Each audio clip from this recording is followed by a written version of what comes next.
بسم الله الرحمن الرحيم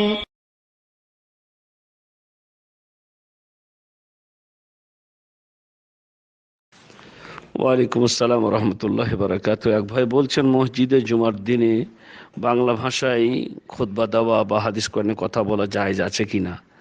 ভাই, খুতবা মানে হচ্ছে ভাষণ। খুতবা মানে হচ্ছে ভাষণ, মানুষদেরকে বোঝানো, নবীর কথাগুলি তাদের মাঝে তুলে ধরা।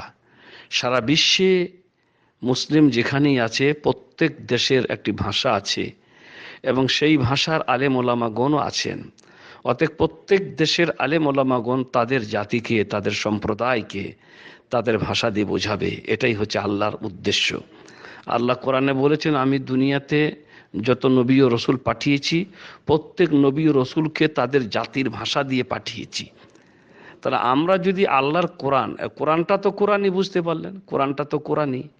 এখন এই কোরআনকে যদি বলি বাঙালিরা যদি বাংলাই না বুঝায়, উর্দুওয়ালারা যদি উর্দুই না বুঝায়, ইংরেজিওয়ালারা যদি ইংরেজিতে কোরআনকে না বুঝায়, শরীয়তকে যদি তারা তাদের ভাষায় তাদের জাতিকে না বুঝায়, তাহলে কি করে মানুষ বুঝবে? আরবি কোরআন কি বুঝে নেবে মানুষ?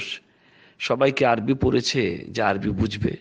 এই যে কিছু কিছু মসজিদে একটা কিতাব রাখা আছে, সেই কিতাবটা মৌলভী সাহেব মিম্বরে শুরু করে দেয়, আবি বাকরিন ওয়া উমারা ওয়া উসমানা, এই বলতে বলতে চলো, কেউ কিছু বুঝছে না কি বলছে মৌলভী সাহেব। ও মৌলভী সাহেবও বুঝছেন না যে আমি কি বলছি, উপরে চলে গেল। কি লাভ হলো ভাই? তো শুধু জায়েজ নয়, বরং এটাই হওয়া উচিত যে মসজিদে বাংলায় খুতবা দিবে। কারণ মসজিদে ওই জুমার দিনে এমন এমন মানুষরাও আসেন যারা 5 ওয়াক্ত নামাজ পড়ে না। এই খুতবার মাধ্যমে বাংলাতে কিছু কথা আলোচনা করবে, হতে পারে তাদের পরিবর্তন হবে, তারা নামাজি হতে পারে। আরও অনেক সংস্কার হবে।